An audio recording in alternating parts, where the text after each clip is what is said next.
அஸ்ஸலாமு அலைக்கும். ஒரு நாள் நாம் அறிந்த இந்த உலகம் இதே போல் இருக்காது. அந்த நேரம் நெருங்கும் போது மெல்லிய குரல்களால் அல்ல, தெளிவான அடையாளங்களால் தெரியும். முதலில் தஜ்ஜால் தோன்றுவான்.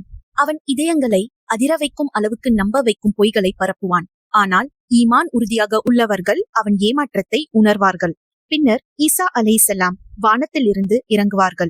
புதிய நபியாக அல்ல, உண்மையின் அடையாளமாக. அவர்கள் பொய்மையை அழித்து நீதி மீண்டும் பூமியில் நிலை நிறுத்துவார்கள். யஅஜூஜ் மற்றும் மஅஜூஜ் விடுபட்டு குழப்பத்தின் அலைகள் போல் பாய்வார்கள். அவர்கள் சென்றிடும் இடம் எல்லாம் அழிவை விட்டு செல்வார்கள். அல்லாஹ் தம் கட்டளையால் அவர்களை அழித்து விடும் வரை. பின்னர் உலகத்தின் தரையிலிருந்து எழும் மிருகம் தாபத் அல் அர்த் காணும். அது மக்களுடன் பேசும்.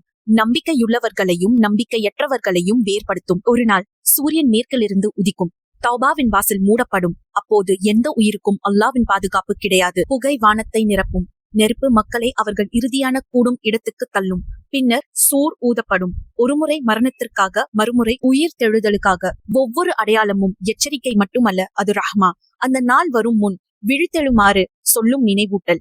ஏனெனில் இறுதி நேரம் அடித்தவுடன் நாளை என்பது இனி இருக்காது. இவை உங்களை அச்சப்பட செய்ய அல்ல, அல்லாவிடம் திரும்ப செய்ய.